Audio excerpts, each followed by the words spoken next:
Bismillah'ir Rahmaan'ir Alhamdulillahi Rabbil Alameen Ar-Rahmaan'ir Rahiim Maliki Yawmiddin İyyâke na'budu ve iyyâke nesta'in اهدنا الصراط المستقيم صراط الذين أنعمت عليهم غير المغضوب عليهم ولا الضالين.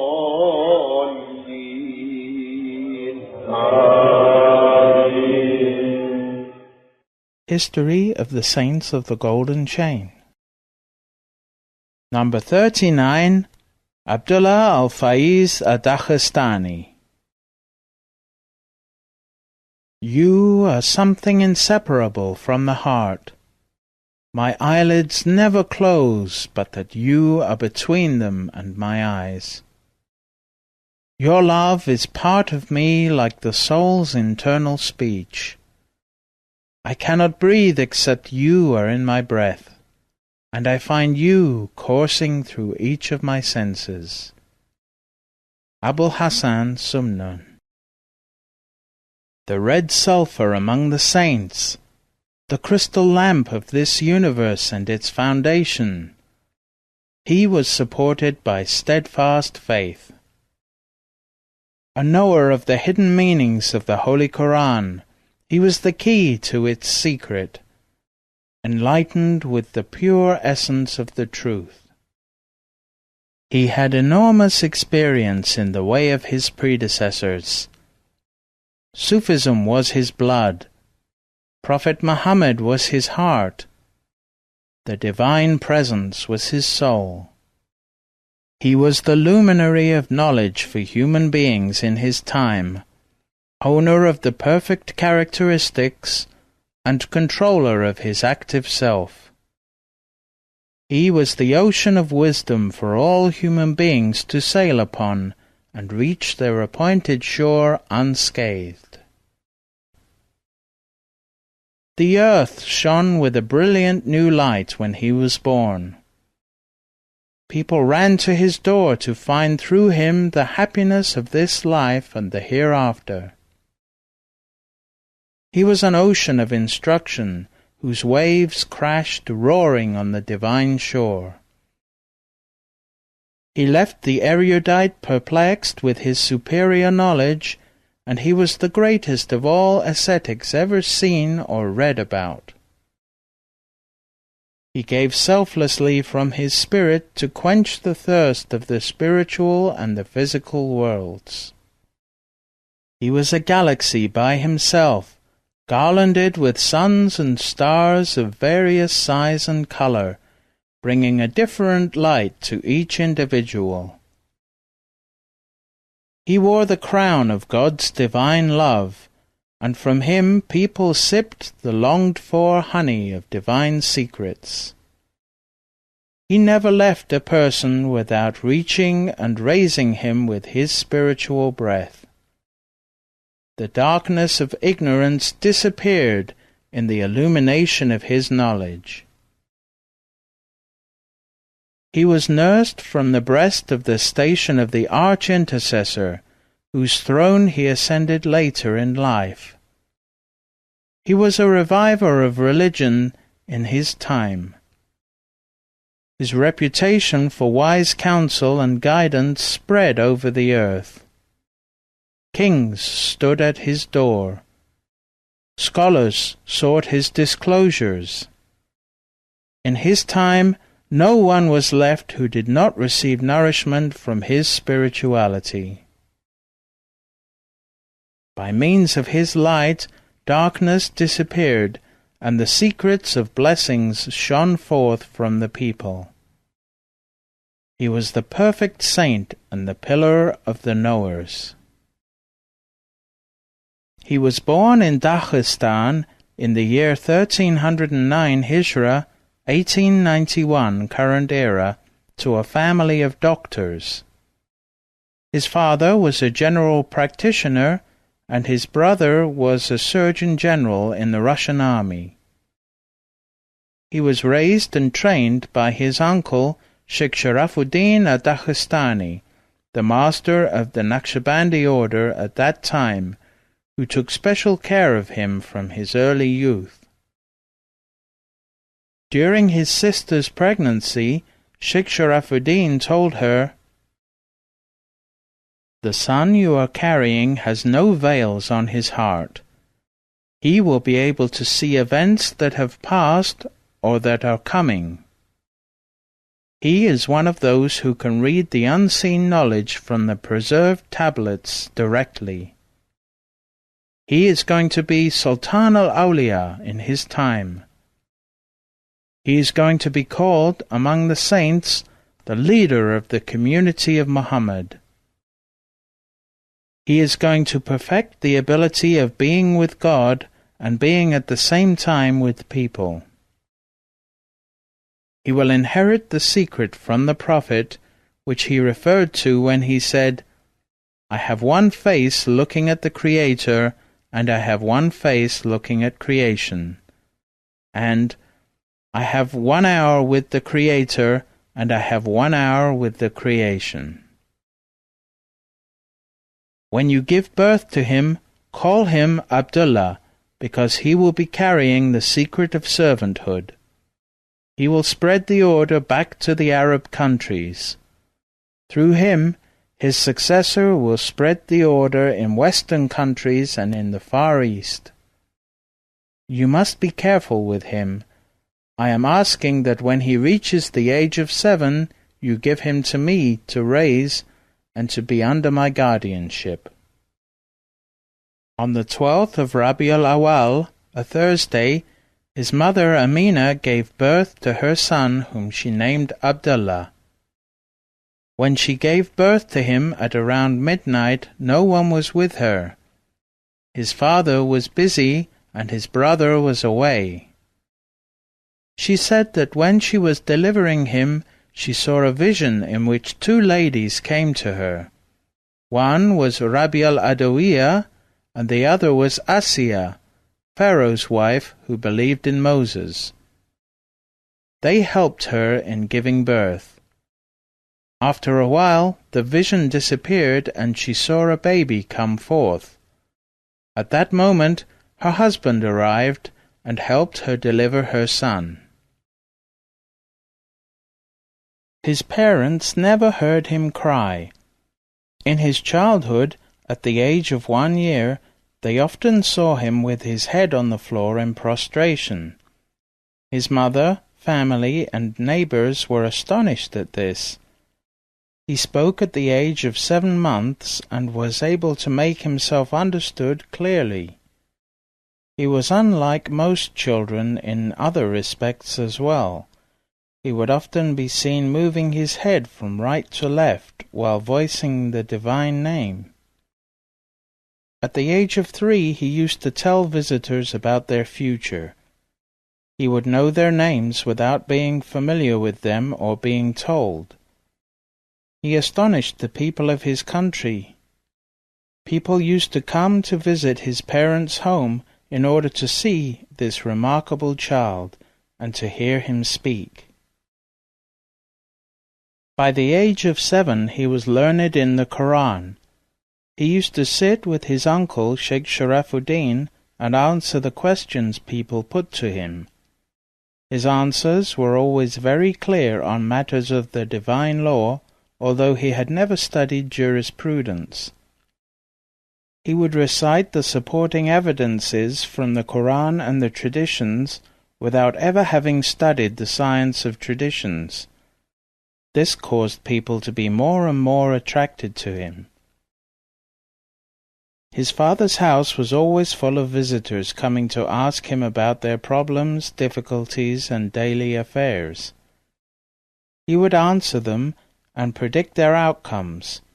He became so famous at the age of 7 that if anyone in his village wanted to marry, they would first go to him to ask if the marriage was destined to succeed. More than that, they would ask if the marriage was according to the will of God, as mentioned in the preserved tablets. The scholars of his time verified his decisions and accepted his jurisdiction.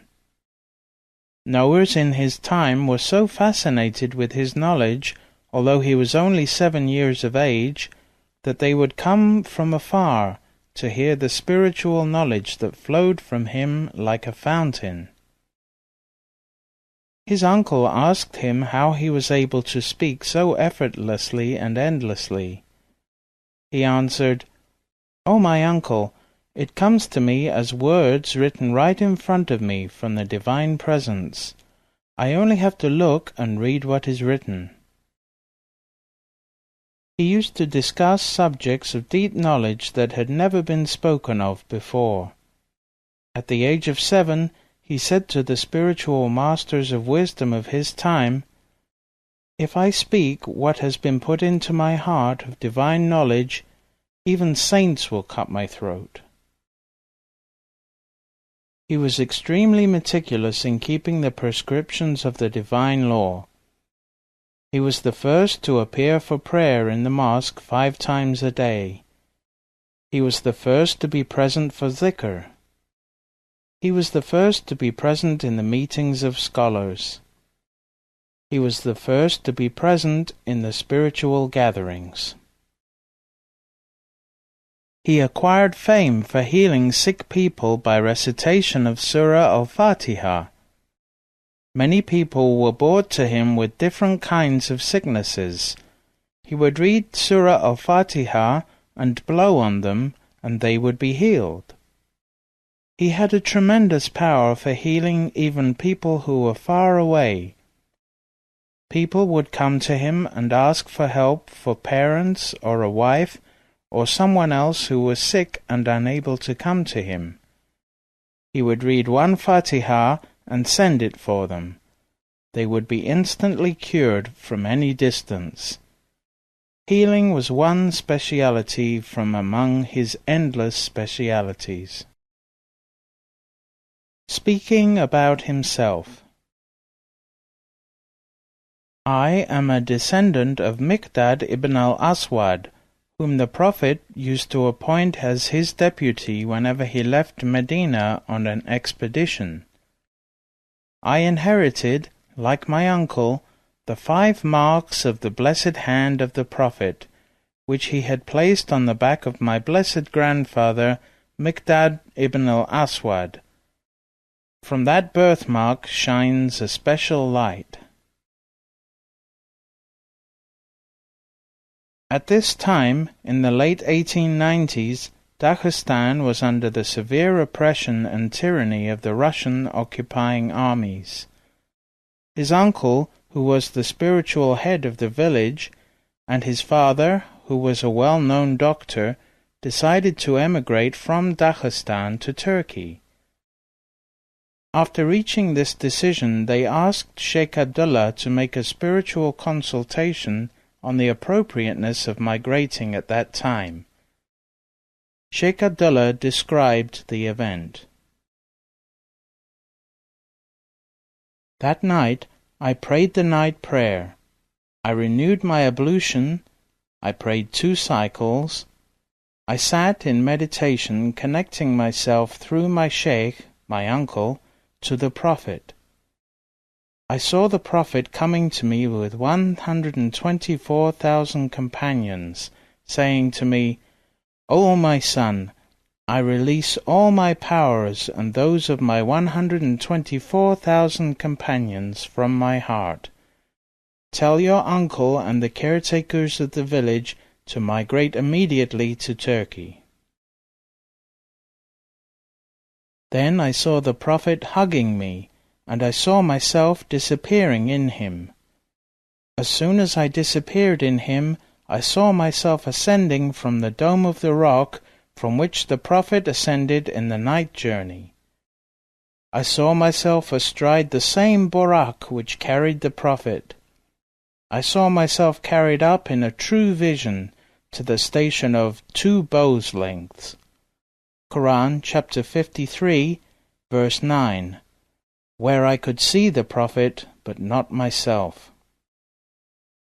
I felt myself to be a part of the entirety of the Prophet. Through that ascension, I received the realities that the Prophet poured into my heart from what he had received on the night of ascension.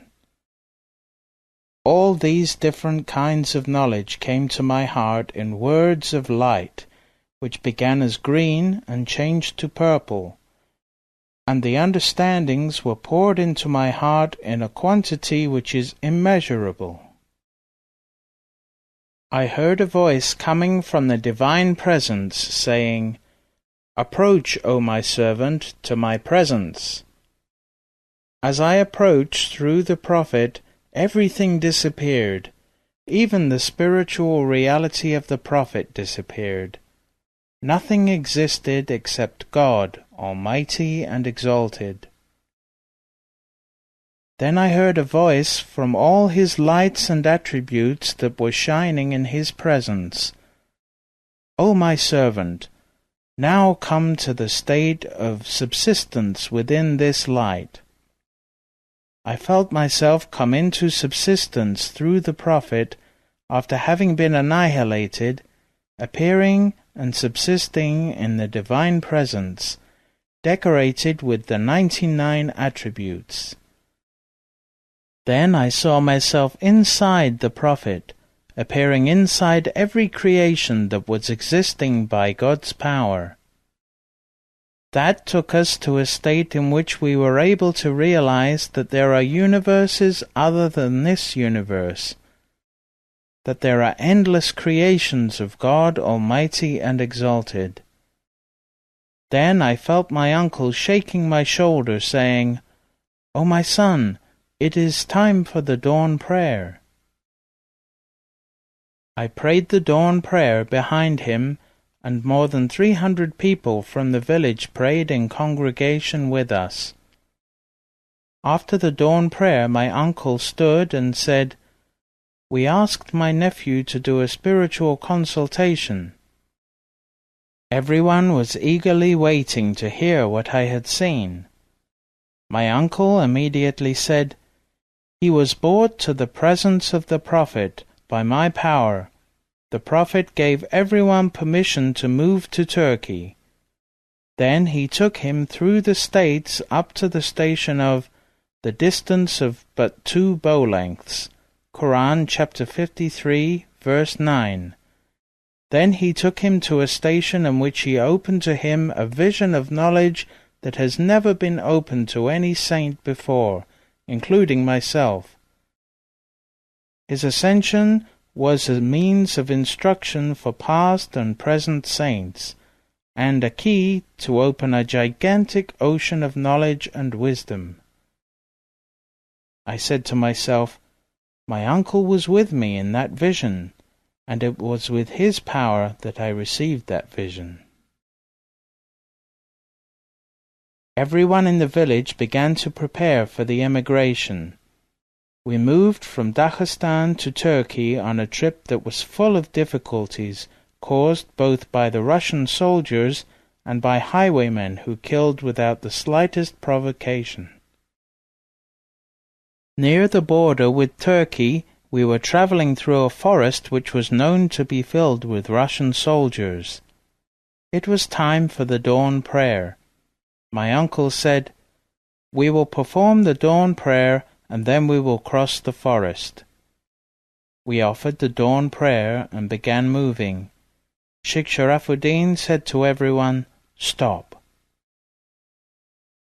He asked for a cup of water. Someone handed him a cup of water, and he read on it from Surah Yasin. "And we have set a barrier in front of them and a barrier behind them, and we have enshrouded them in veils, so that they cannot see." Quran chapter 36, verse 9. Then he recited, "God is the best protector, and He is the most merciful of those who show mercy." Quran chapter 12, verse 64. As he was reciting these verses, everyone felt something come to their hearts. I saw all the emigrants trembling. God gave me a vision at that moment so that I could see that we were surrounded by the Russian army on every side. I saw that they were shooting at anything that moved, even a bird. Then I saw that we passed by and that we were safe.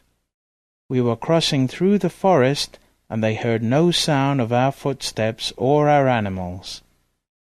We arrived safely at the other side of the border. That vision ended as Shaykh Sharafuddin finished reciting. He cast the water ahead of us, and he said, "Move now, but do not look behind." As we moved on, we could see the Russian soldiers on every side, yet it was as if we were invisible. We moved for 20 miles through that forest. It took us from morning until after the night prayer. We did not stop except to pray, and we were invisible to everyone. We heard the Russian army shooting at people, birds, animals, and anything that moved, but we passed undetected and unscathed. We were the only people who were safe. We exited the forest and crossed over into Turkey. We traveled first to Bursa, where Shaykh Sharafuddin established his home for 1 year. After that, he moved to Rashadia, joining his uncle Sheikh Abu Muhammad al-Madani, where they established a village for Daghestani emigrants. It was located 30 miles from Yalova, which is on the Marmara coast, around 50 miles from Bursa, and about 60 miles from Adapazar. There he built the first mosque in that village. Next to it he built his own house. All the emigrants busied themselves with building their houses. My father and mother built a house adjacent to the house of Shaykh Sharafuddin. When I reached the age of 13, Turkey was under the attack of the British, French, and Greek armies. The Turkish army was conscripting everyone, even the children. They wanted me to go and join the army, but my uncle, who had a good relationship with Sultan Abdul Hamid, refused to send me. My father died, and my mother was alone, so I had to work to support my mother. When I reached 15 years of age, Shaykh Sharafuddin told me, "My son, now you are mature and an adult, and you have to marry." I married at the very young age of 15 years and lived with my mother and my wife. His first seclusion and spiritual training. Shaykh Sharafuddin raised and trained Shaykh Abdullah with intensive spiritual discipline and long hours of zikr. 6 months after his marriage, he was ordered to enter seclusion for 5 years. He said, "I was a newlywed of only 6 months when my sheikh ordered me to enter seclusion for 5 years. My mother was so unhappy she went to complain to my sheikh, who was her brother, about it. My wife was also unhappy, but my heart never complained. On the contrary, my heart was completely happy to enter the seclusion I desired so intensely. I entered the seclusion, though my mother was crying and saying, 'I have no one except you. Your brother is still in Russia, and your father has passed on.' I felt pity for my mother, but I knew it was an order of my sheikh, and that it was coming directly from the Prophet. I entered that seclusion with orders to take 6 showers every day with cold water, and to keep all my obligations and daily devotional practices, wird and zikr.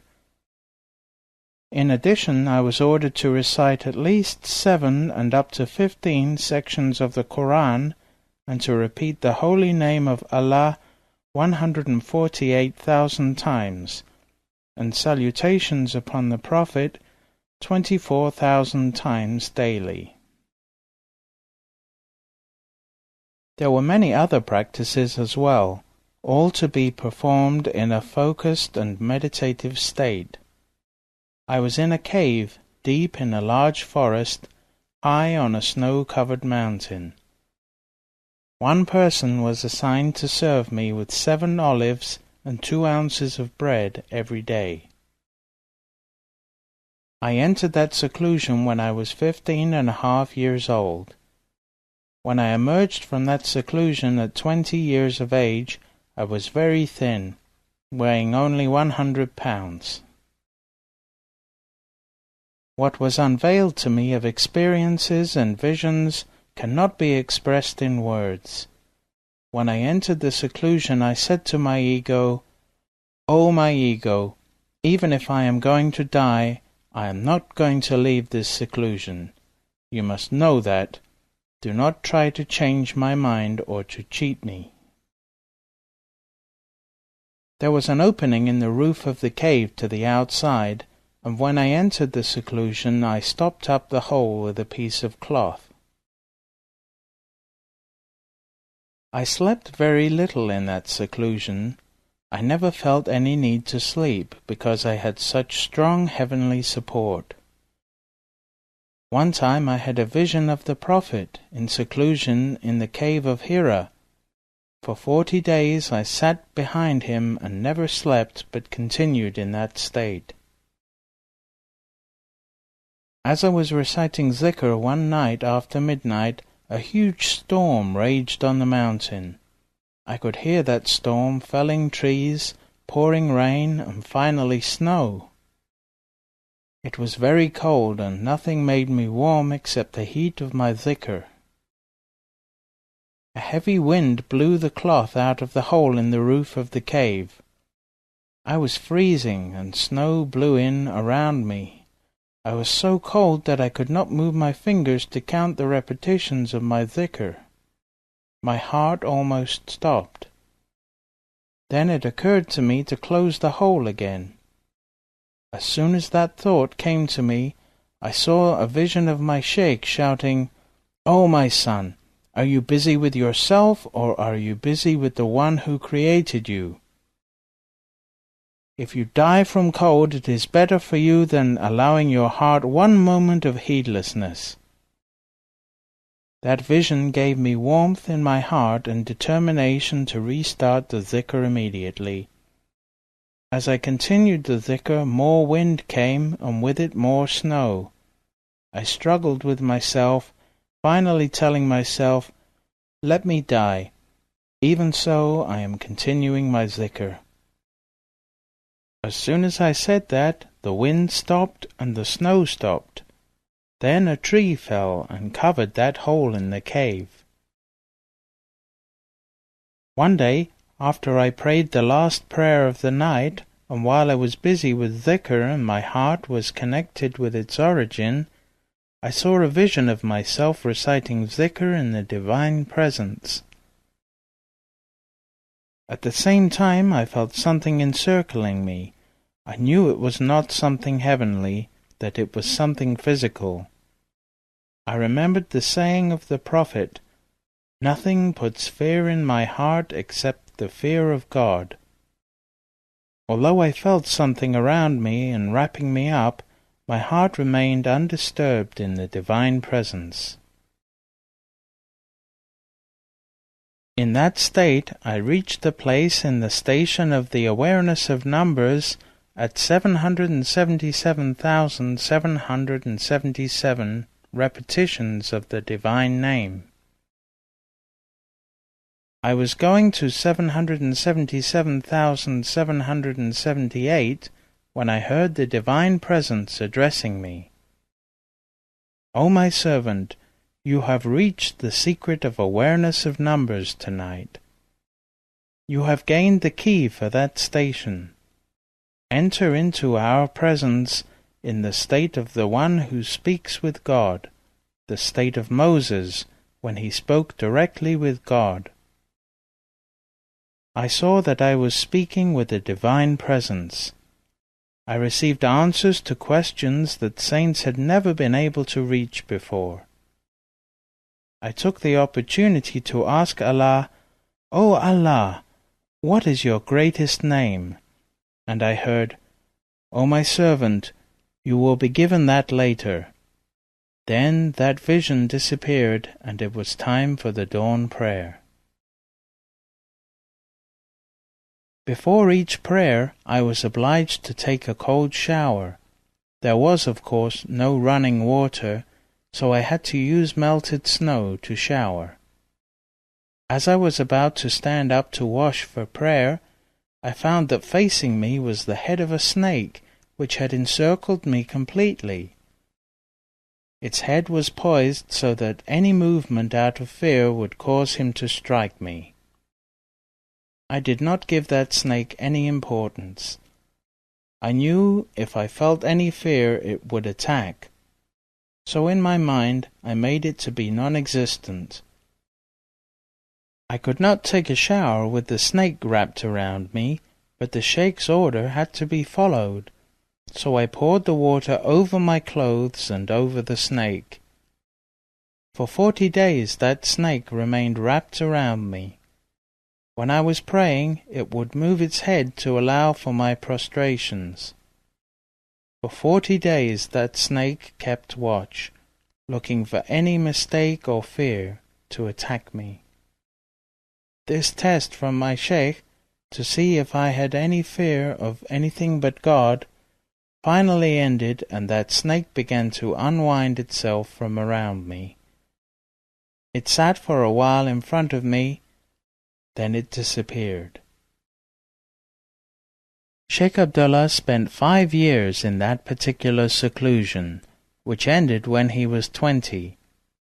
When he emerged, he was eligible for military conscription. This time he went into the army. His Ascension. He describes an incident which happened to him during his service in the Ottoman army. "I saw my mother for only 1 or 2 weeks. Then they took me to the battle known as Safar Barlik in the Dardanelles. One day there was an attack from the enemy, and about 100 of us were left behind to defend a frontier.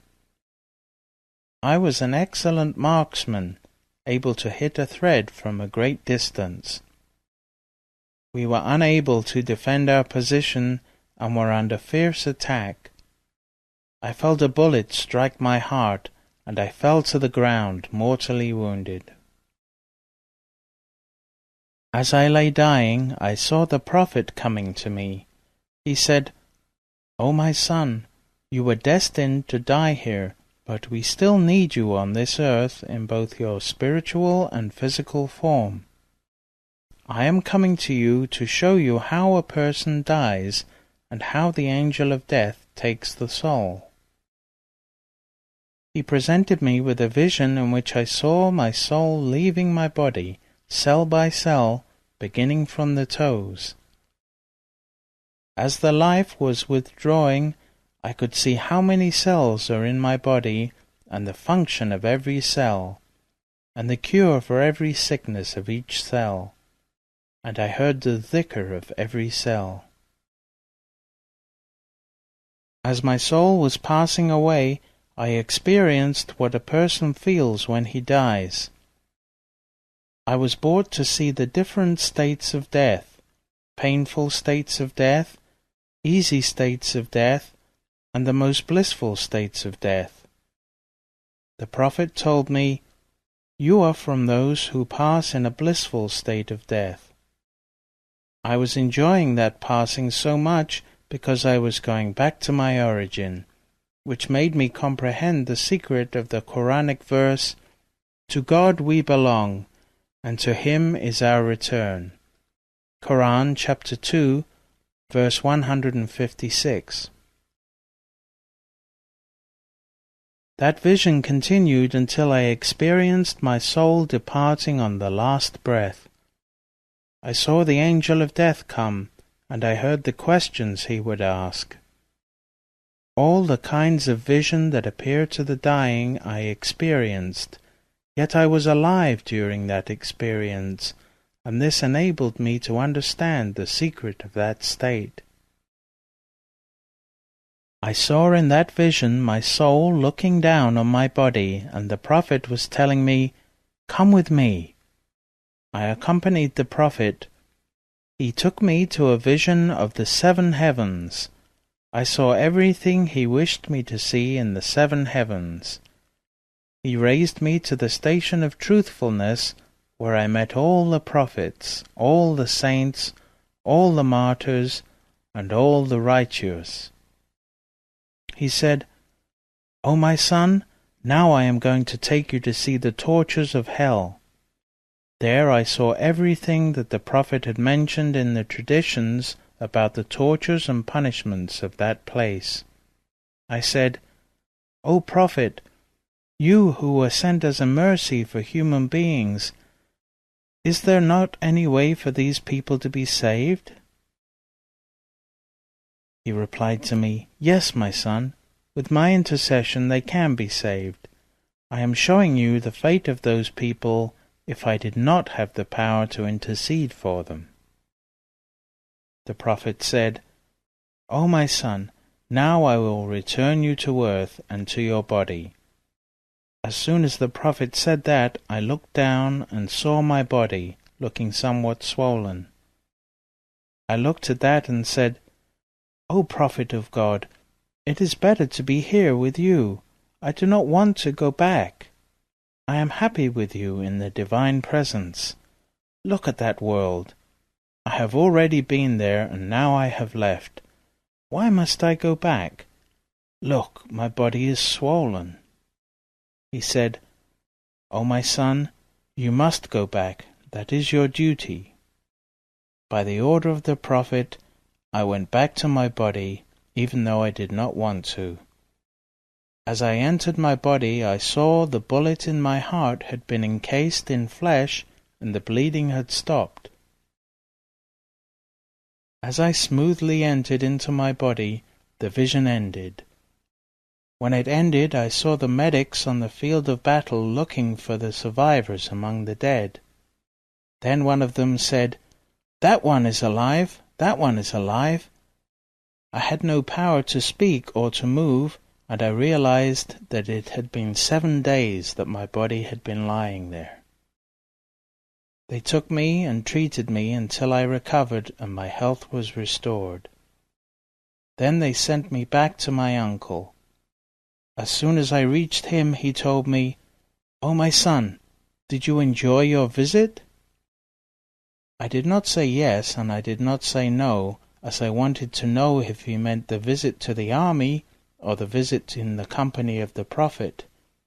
Then he asked me again, "O my son, did you enjoy your visit with the Prophet?" Then I realized that he knew everything that had happened to me, so I ran to him and kissed his hand and told him, "O my Shaykh, I went with the Prophet, and I must admit that I did not want to come back, but he told me that it is my duty." Shaykh Abdullah's total surrender. Shaykh Abdullah continued his life under the watchful eyes of his uncle Shaykh Sharafuddin. He advanced ever higher in spiritual knowledge. One day, Shaykh Sharafuddin was sitting in a gathering of 300 scholars, both religious and spiritual. They were there to discuss matters of importance to their spiritual life. They were sitting on a hill near his mosque. Shaykh Abdullah came up the hill towards the gathering. Some of the scholars said to Shaykh Sharafuddin, "We are astonished at the great importance you give to that child." The Shaykh replied, "Look at him. He is coming to see me. If a little child of 7 were to come to him and say, 'Your Shaykh is sending you a message that you must go to Mecca,' even if I had not sent that child, Abdullah would immediately accept and do what that child says. This is because he relates everything to me, and he knows that whatever comes to him comes from me, regardless of the means. He knows that if it comes from me, the order is from the Prophet, because my heart is connected to his heart, and that its origin is from God. Now if that were to happen, without going back to his wife or his mother to say goodbye, nor to pack any provision, he would immediately direct his steps towards Mecca. That is why I give him such importance, and also because I know what kind of station he is in. The state that he is now in, no one before him, including myself, has ever been able to enter or to see. He has reached a state higher than my state and higher than that of my masters in this way. As the order continues from one master to another, it moves upwards. As the secret is passed from one sheikh to another, the rank will be increased by the addition of the successor's secret to the secret that he receives. At the same time, the rank of the Prophet is always increasing in every moment, and as he is raised ever higher, so too are the saints of his community. That is the meaning of the verse, "And above every possessor of knowledge there is a greater knower." Quran, chapter 12, verse 76. A meeting with Gurdjieff. Grandshaykh Abd Allah used to serve in his master's Khanaqah. Every day hundreds of visitors arrived to visit the sheikh, most of them coming from Daghestan. Among the many visitors to the sheikh was the Russian teacher George Gurdjieff. Having recently arrived in Turkey, after a long and arduous escape from Russia at the time of the Communist Revolution, Gurdjieff came to visit Sheikh Sharafuddin. He had had many contacts with Sufis of various orders and had been raised in and had travelled extensively throughout the region of the Caucasus. He was pleased to find the inheritors of the distinguished Daghestani NAQSHBANDI lineage. Sheikh Sharafuddin asked Sheikh Abdullah to host their guest.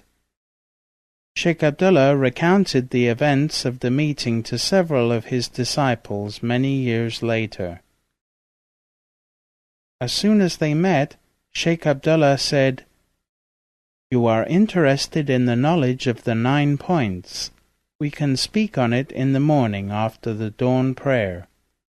Now you eat something and rest." At the time of the dawn prayer, Sheikh Abdullah called Gurdjieff to come and pray with him. As soon as the prayer finished, the sheikh began to recite Surah Yasin from the Holy Quran. As he finished reading, Gurdjieff approached him and asked him if he could speak of what he had just experienced. Gurdjieff said, "As soon as you finished the prayer and began to recite, I saw you come to me and take my hand. We were transported to a beautiful rose garden.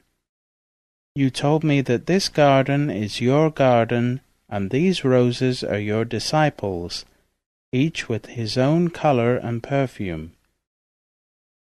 You directed me to one particular red rose and said, 'That one is yours, go smell it.' As I did, I saw the rose open, and I disappeared within it and became the rose. I entered its roots, and they led me to your presence. I found myself entering into your heart and becoming a part of you. Through your spiritual power, I was able to ascend to the knowledge of the power of the 9 points. Then a voice, addressing me as Abd Allah said, 'This light and knowledge have been granted to you from the divine presence of God to bring peace to your heart. However, you must not use the power of this knowledge.' The voice bid me farewell with the salutations of peace, and the vision ended as you were finishing the recitation from the Quran." Sheikh Abdullah replied, Surah Yasin was called the heart of the Quran by the Holy Prophet, and the knowledge of these 9 points was opened to you through it. The vision was by the blessings of the verse, "Peace, a word of salutation from a Lord most merciful." Quran chapter 36, verse 58. Each of the 9 points is represented by one of 9 saints who are at the highest level in the divine presence. They are the keys to untold powers within the human being, but there is no permission to use these keys. This is a secret that in general will not be opened until the last days, when the Mahdi appears and Jesus returns. This meeting of ours has been blessed. Keep it as a secret in your heart and do not speak of it in this life. Abd Allah, for that is your name when you are with us, you are free to stay or go as your responsibilities allow. You are always welcome with us. You have attained safety in the divine presence. God bless you and strengthen you in your work. His states and discourses after his second seclusion. At 30 years of age, Shaykh Abdullah was ordered to enter a second long seclusion for 5 years. During that seclusion, many visions and states were granted to him which are impossible to describe within the scope of this book. After he completed this second seclusion, the power of his spiritual attraction increased. He became so renowned that even during his Shaykh's lifetime, people used to come from everywhere to learn from him. Selected Discourses. I do not speak to you about any station, manifestation, or rank without my having already entered that station or position and experienced that manifestation.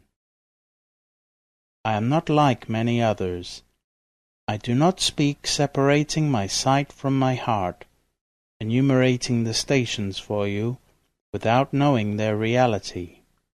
No.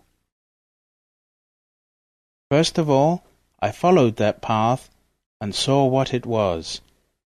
I learned those realities and secrets which may be found along it.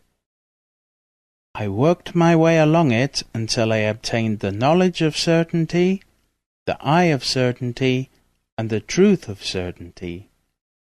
Only then do I speak to you, giving you a tiny taste of what I have tasted, until I am able to make you reach that station without tiring you and without difficulties. There are 5 stations of the heart: Qalb, Sir, Asir, Khafa, and Akhfa. Qalb is the heart. Sir is the secret. Asir is the secret of the secret. Khafa is the hidden, and Akhfa is the most hidden.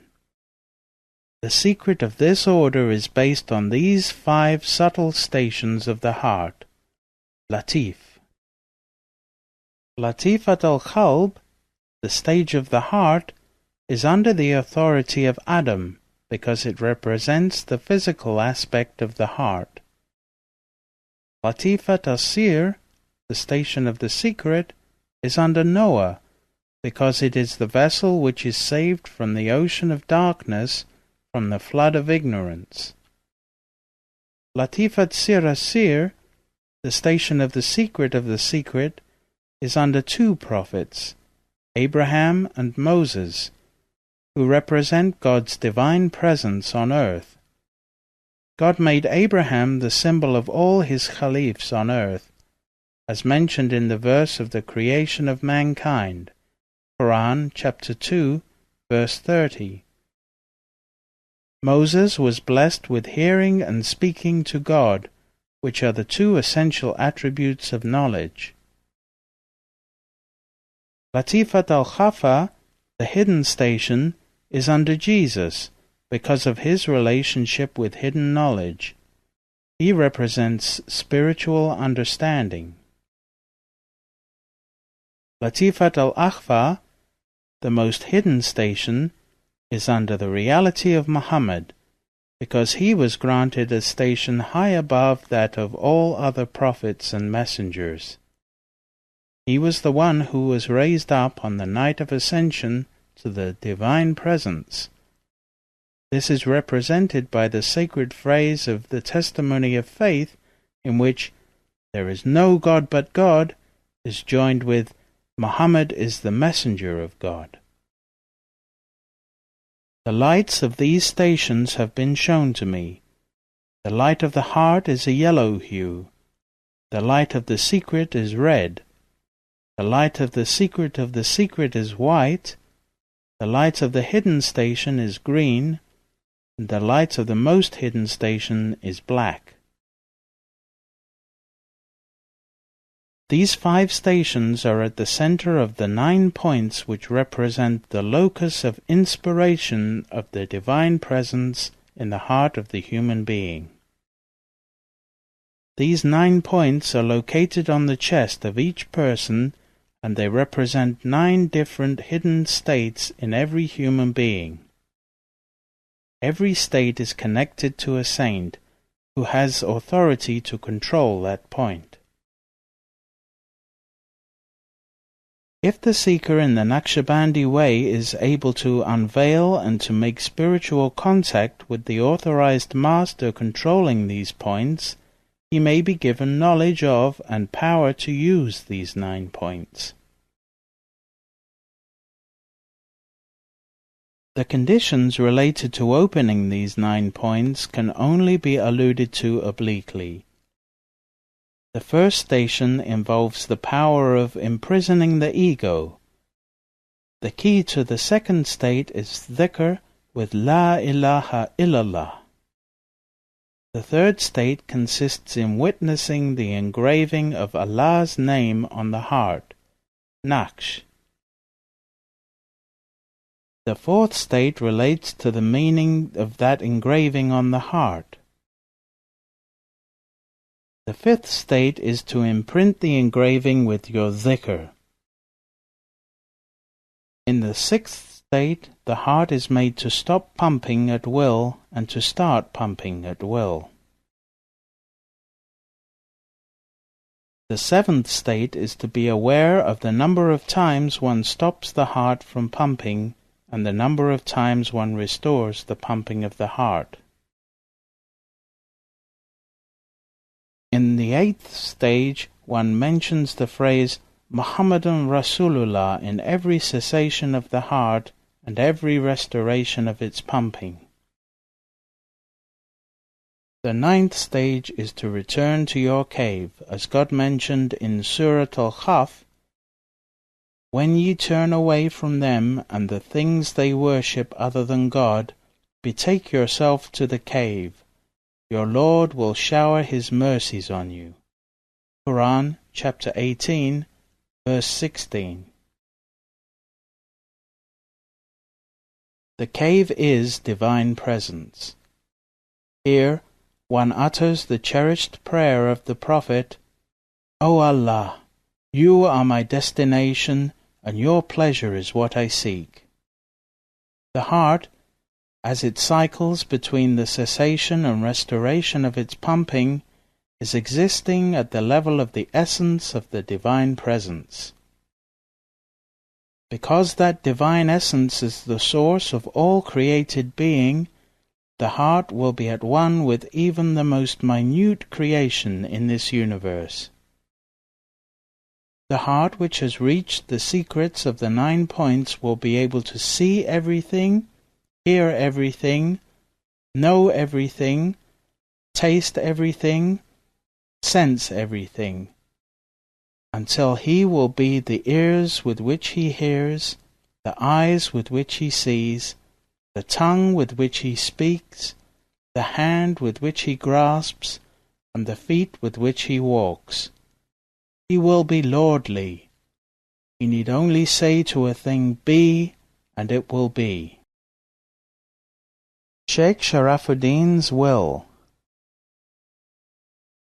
In the last days of Shaykh Sharafuddin's life, he wrote his will and gave it to Shaykh Abdullah. He predicted at that time, "After I die, an opportunity will come for you to leave Turkey. When that opportunity comes, you must take it, because your duty does not lie here, but outside Turkey." Shaykh Abdullah had 2 daughters from his wife Halima. The eldest was named Rabia, and the youngest Madiha.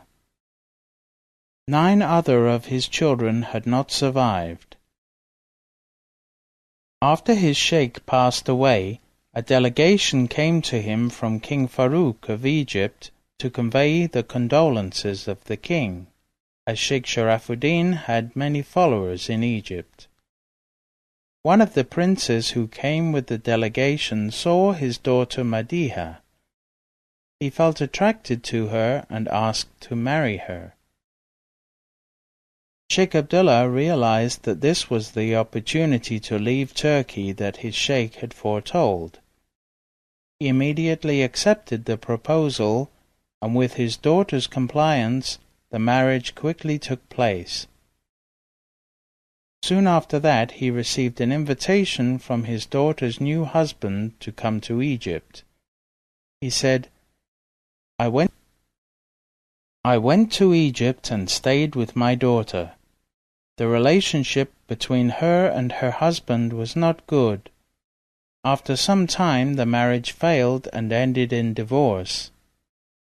I took my sheikh's advice to use that opportunity.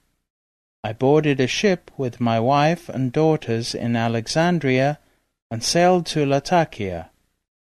From Latakia I went to Aleppo, where I landed with only 10 piastres, about 10 cents, in my pocket, and no other worldly possessions with me. I went to the mosque to pray the evening prayer with my daughters and my wife. There a man approached me and said to me, "Oh, my sheikh, please be my guest." He took me and my family and he hosted us. I consider this to be one of my sheikh's miracles, which took us from Turkey to Egypt to Aleppo, where God opened a door for us. He stayed some time in Aleppo, where people were honored to have him. Scholars came to sit and listen to him, and they were fascinated with his speeches and with his knowledge. They called him the reviver of the religion. From there he moved to Homs, where he visited the mosque and tomb of the companion of the Prophet, Khalid ibn al-Walid. He stayed briefly in Homs. He moved to Damascus, in the Maidan district, near the tomb of Sa'd-ad-Din Jabawi, a saint from the family of the Prophet. There he established the first Zawiya for the branch of the Naqshbandi order which had gone to Daghestan.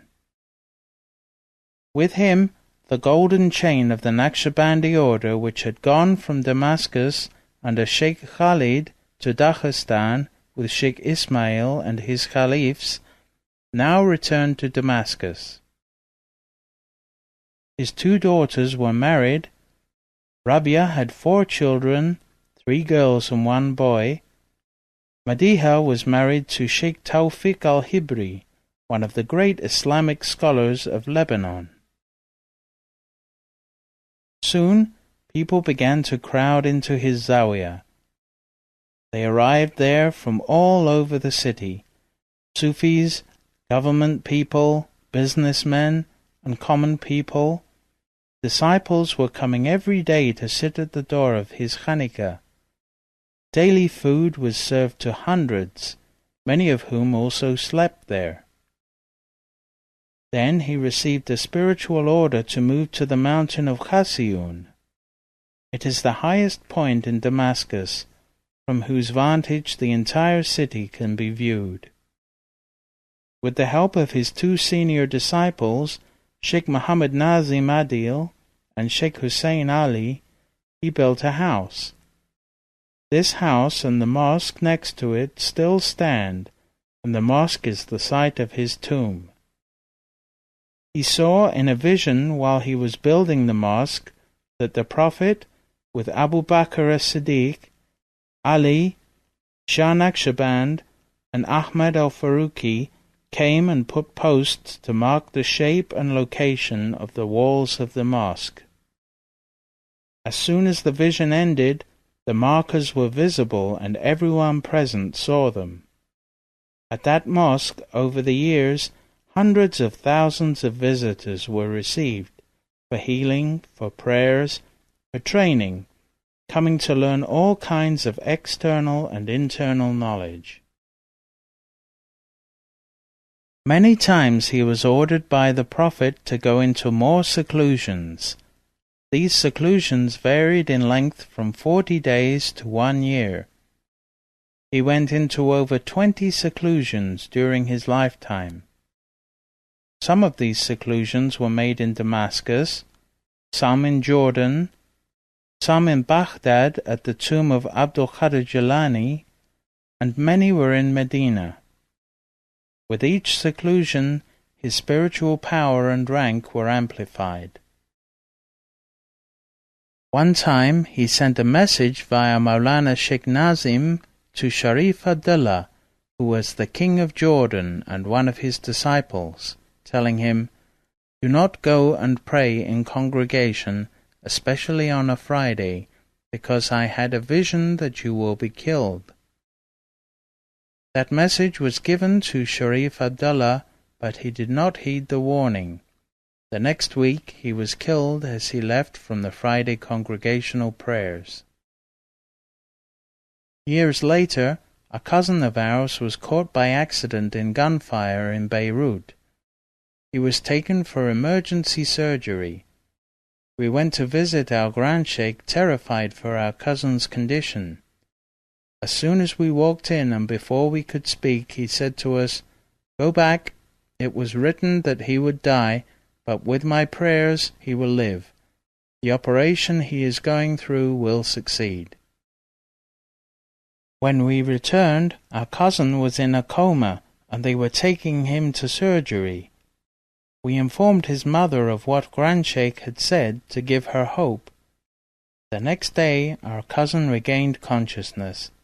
He said, "I saw Grandshaykh coming to me and doing surgery on me. That is what saved me." Sheikh Abd Allah often talked about foreordained things. He said, "It is known that there are 2 types of destiny.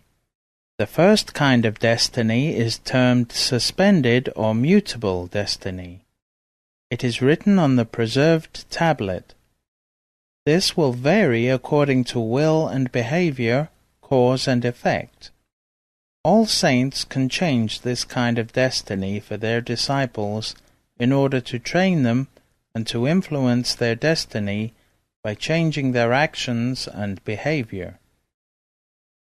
The authority to change the mutable destiny is given to the sheikhs for their disciples, because they are connected to each other by divine will. The second type of destiny is contained in the mother of the book, as mentioned in the verse, "God blots out or confirms what he pleases. With him is the mother of the book." Quran, chapter 13, verse 39, and is called fixed destiny. Saints never interfere in that fixed destiny, which is in the hand of the Creator.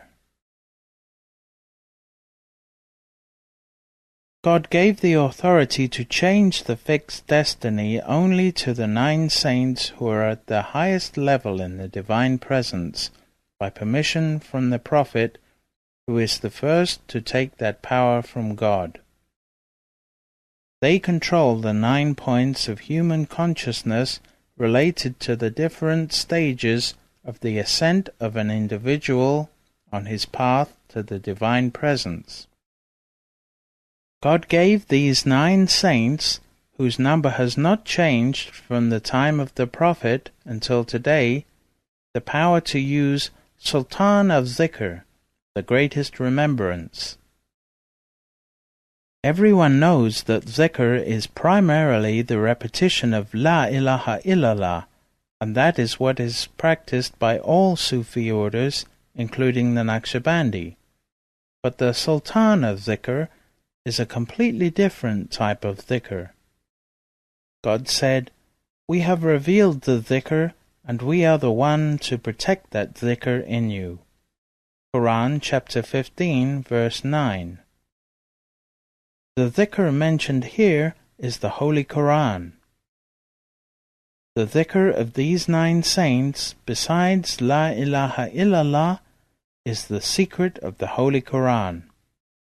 They recite the Quran not as we recite it, reading from beginning to end, but they recite it with all its secrets and inner realities, because God said, "Nor is there anything fresh or dry, but it is inscribed in a clear record." Quran chapter 6, verse 59. There is not one of God's creations in all the created universes that has not been mentioned already, with all of its secrets, in the clear book, the Quran. The saint reciting the Quran in Sultan of Zikr is therefore reciting it with all the secrets of every creation from beginning to end. God gave every letter of the Quran, according to the 9 highest masters of the Naqshbandi order. This was the first time that the Shaykh ever mentioned this secret. 12,000 knowledges. The Quran contains around 600,000 letters, so for every letter, these saints are able to take 12,000 knowledges. Each of these 9 saints differs from the other in his level as well. We may see that one of them, for example, was able to recite the Holy Quran by the power of Sultan of Zikr, which is to grasp 12,000 meanings on every letter, only once in his life. Another was able to recite it 3 times in his life. The third was able to do it 9 times in his life. Another was able to recite it 99 times in his life. The secret differed from one saint to another. Shah Naqshband was able to do it 999 times in his life. Ahmad al-Faruqi was able to recite it 9,999 times in his life. Sheikh Sharafuddin was able to recite it 19,999 times. Here, Shaykh Abdullah stopped. Shaykh Nazim said, "In every breath, Grandshaykh Abd Allah ad-Daghestani was exhaling with Sultan of Zikr and inhaling with Sultan of Zikr. He used to complete the secret of the Quran twice in every breath." A meeting with John Bennett. Among the many visitors and seekers at the door of Grandshaykh was the Englishman John G. Bennett. In several of his books he recounts the meetings with Shaykh Abdullah. Following is part of his accounts compiled from Concerning Subud and Witness. Bennett writes in Concerning Subud, "Shaykh Abdullah is a true saint in whom one feels an immediate, complete trust." He elaborates in more detail about their meeting in Witness. "The Shaykh was waiting for me on the roof of his house. It was high up above the city, commanding a superb panorama. I felt at ease from the start, and very soon I experienced a great happiness that seemed to fill the place. I knew that I was in the presence of a really good man.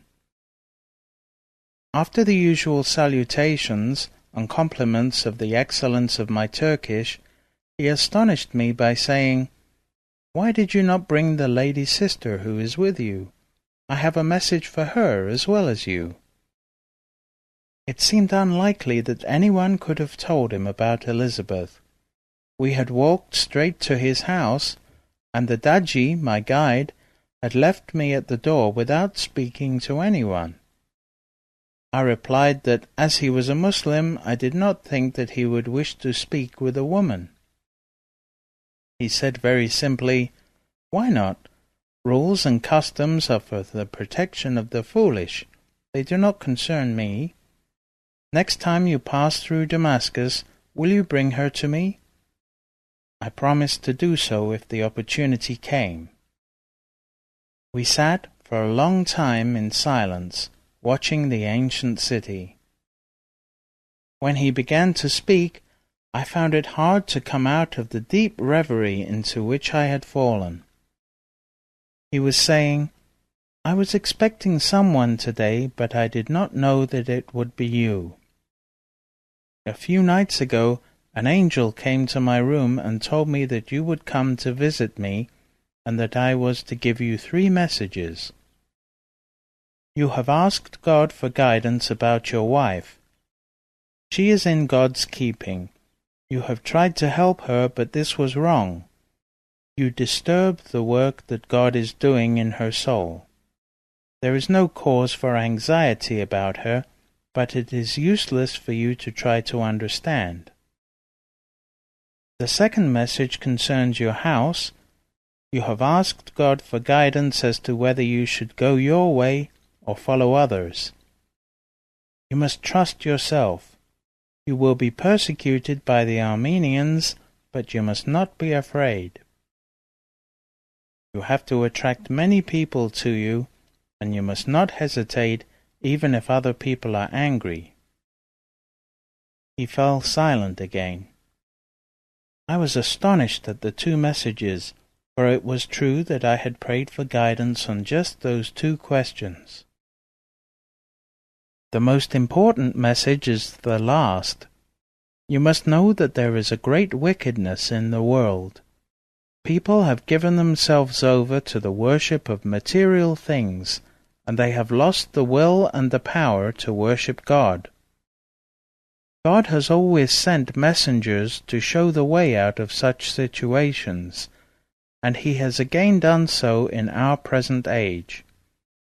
A messenger is already on earth, and his identity known to many. Before long he will come to the West. Men have been chosen to prepare the way for him. It was shown to me that you are one of those chosen to prepare the way. The messenger will come to your country and even to your house. You should never cease to worship God, only you must not show it. Outwardly you must behave as others do. God has appointed 2 angels to take care of you. One will guide and direct you so that you will no longer make mistakes as before. The other will perform the religious duties that you cannot do for yourself. I advise you to frequently repeat in your heart the words La ilaha illallah, which means surrender to God alone. When I said that this was the Muslim profession of faith, he replied that it is as much Christian as Muslim, for the foundation of all religion is that man should not follow his own will, but the will of God. His passing from this life. We observed many wondrous events with our Grandshaykh. His life was full of beneficent activity. He was always smiling and never angry. He had no income, yet the food was always abundant in his house. How was he supported? Was the question in the mind of everyone. People would show up unannounced until they sometimes numbered 200, but they would find food prepared and ready for them. We always used to wonder, where did that rice and bread and meat come from? I rarely saw him sleep at night. During the day he was always receiving people, and at night he was always sitting in his special room reading Quran, reading Dalail al-Khairat, doing his personal dhikr, or reading praises on the Prophet. He used to pray after midnight until the dawn.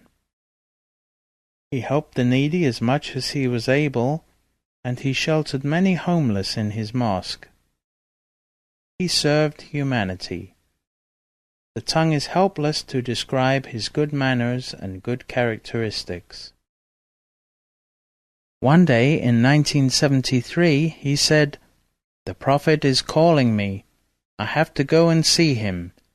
He told me, 'You will come to me after you have had an operation on your eye,' referring to the short-sightedness in his left eye. He was hinting to us that he was going to pass on, but we were not able to accept that hint. He was alive in us and alive in all those who knew him, even the cats that were always around him." After he went for the eye surgery, he stopped eating. We begged him to eat, but he refused, saying, "I am in complete seclusion because the Prophet is calling me." He would only accept dry bread softened by soaking in water once a day. He said, "I do not want to live any longer. I want to go and join my Prophet and to be with him. He is calling me. God is calling me." This was like a thunderbolt for us, but still we could not believe it. Then he wrote his will and said, "Next Sunday I am going to pass on."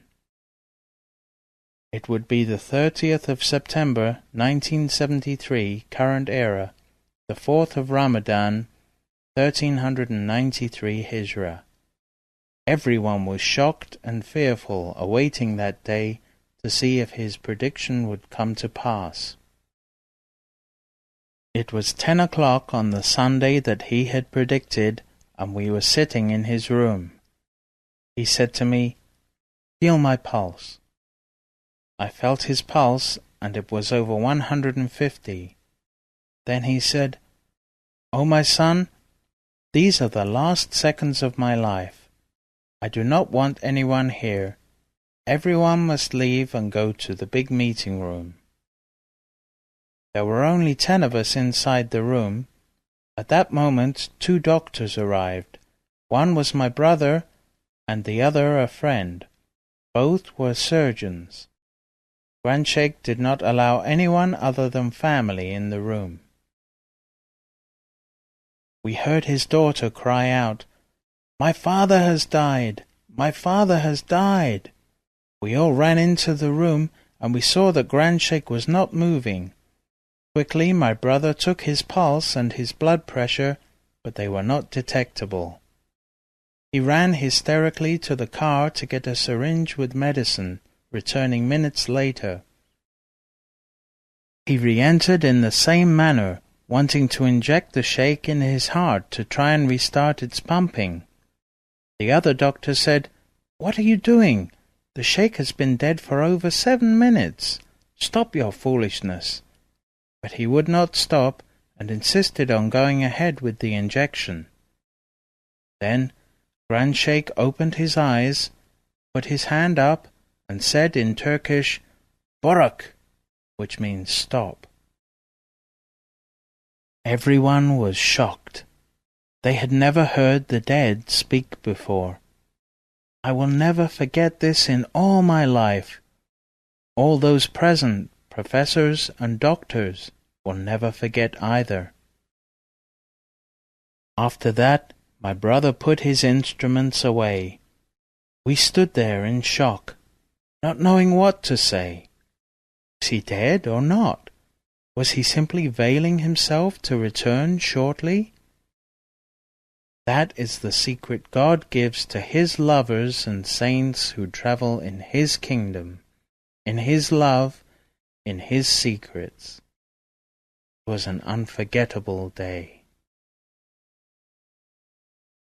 The news of his passing was like a tremendous tornado, whirling through Damascus, Aleppo, Jordan, Beirut.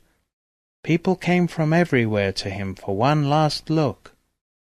We washed him and from his holy body came a very beautiful smell. We prepared him for the funeral prayers and for burial the next day. All the scholars of Damascus attended his funeral. 400,000 people came to his funeral prayers. People were lined up from his house to the mosque of Ibn Arabi, where his body lay in state. When we returned to his home after the funeral prayer, we saw the coffin gliding over the heads of people without any help from anyone, moving to his mosque for its burial. It had taken us 3 hours to walk back from the mosque of Muhyiddin ibn al-Arabi to Grandshaykh's mosque, a trip which normally takes 20 minutes because of the huge crowd in the streets. Everyone was crying. They did not want the Shaykh to be buried. No one could believe it, and no one could accept it. It was enough to make us remember the state of the companions when the Prophet passed away. We understood why Omar, Uthman, and Ali could not accept that the Prophet had passed away. We underwent that same state and wondered how Abu Bakr could have borne those feelings. All the government officials and scholars were at the mosque waiting to bury him. A message was delivered to the Imam from out of the blue saying, "Do not bury Grandshaykh until Shaykh Nazim arrives." No one could believe it, as there had been no way to contact Shaykh Nazim, who was in Cyprus. There was no phone, no fax machine, and even a telegram would have taken 2 days. No one accepted that the message was real. But for the love of our Shaykh, we were happy to postpone his burial and insisted to wait until Shaykh Nazim arrived. It was Ramadan. Everyone was fasting. The scholars and the crowd grew restless. People said they wanted to go. We told them they were free to go if they wanted, but that we must wait. After some time, most of the people left, and only the most sincere followers of the Shaykh remained. Shortly before sunset, Shaykh Nazim was seen climbing the stairs. How he arrived so quickly, no one knows. It remains a mystery to this day. Shaykh Nazim brought Grandshaykh's body back into the mosque and prayed the funeral prayer for him again. He buried him with his own hands. When he lifted the shroud from his face, we smelled the sweet perfume of sandalwood, amber, and musk, the like of which we had never smelled before. Then Shaykh Nazim asked us all to go out and to prepare to break the fast. Only my brother and I stayed watching from the window to see what was happening inside. He stood at the head of the grave as if in prayer. Then, in the blink of an eye, Shaykh Nazim disappeared. This event added an extraordinary surprise to our previous surprises. There were no words to express our feelings. 15 minutes passed, and suddenly we saw Shaykh Nazim appear in the same place from which he had disappeared. Then we ran to the door as he came out. He said, "What? Still here? You didn't break your fast? Never mind, my company is better." We went down to break our fast with him. Shaykh Nazim returned that night to Beirut and took a plane back to Cyprus. His predictions. Grandshaykh Abd Allah ad-Daghestani, Naqib al-Ummah, may God bless his soul, predicted many events, some of which have come to pass, and some of which we still await. He said in 1966, "Next year there will be a war between the Israelis and the Arabs. The Arabs will be defeated." He predicted that another war between Israel and the Arabs would occur. Shortly before he passed away, he said, "There will be a big war within 1 month between the Israelis and the Arabs." This came to pass. On the 3rd of October, 3 days after his passing, the Arabs and the Israelis entered another war. One time, Grandshaykh's daughter, Madiha, was considering buying a house with her husband in Beirut, and Grandshaykh said no. She insisted, but he still said no. She continued to insist, but he was adamant and said, "Beirut is going to be full of bloodshed. Every house is going to be affected by that bloodshed, and no one will escape its touch." He mentioned this in 1972, and it began to happen in 1975. He told us before he passed away, "I see you in Tripoli, in the north of Lebanon." This was his way of suggesting that we move away from Beirut. He said, "I see England entering Islam." He predicted that a royal family in Europe is going to support Islam because in their bloodline is the blood of Arabs. This will draw them into spirituality and arouse in them an interest in many faiths and draw them towards the divine presence. On a related matter, he said, "When John Bennett met me and bore witness that God is one and Muhammad is the messenger of God, he asked what he could do. I told him to keep his testimony secret. Thereby he was able to bring many people in his homeland of England to bear witness and to interest them in spirituality." China is under the authority of a great saint who will be one of the greatest saints in the time of Mahdi and Jesus. His name is Abdul Rauf al-Yamani. Through his influence, China will sign an agreement with the West not to use its nuclear weapons. China will split into many different small countries. There will be problems in the Far East, in the Korean Peninsula, and a great power will intervene to stop that conflict. A non-Arab Middle Eastern country will attack the Persian Gulf area, which will put the whole world into fear that the source of petroleum will be cut off. He said, "Cairo is going to sink underwater." Later, the Russians built the Aswan Dam. It contains an enormous amount of water and has recently been found to contain loose underpinnings which are eroding. He said, "Cyprus will sink underwater and Mount Olympus near Bursa will erupt.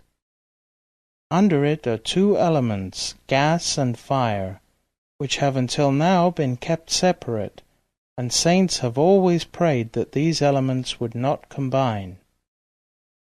From its explosion, hundreds of thousands of people will be wounded and become homeless." There will be a war in the Gulf area where a huge fire will arise and involve the rest of the world. Germany and England will lead the whole of Europe. In Germany there is a saint, assigned by Mahdi and Jesus, who is to raise and train the people in spirituality.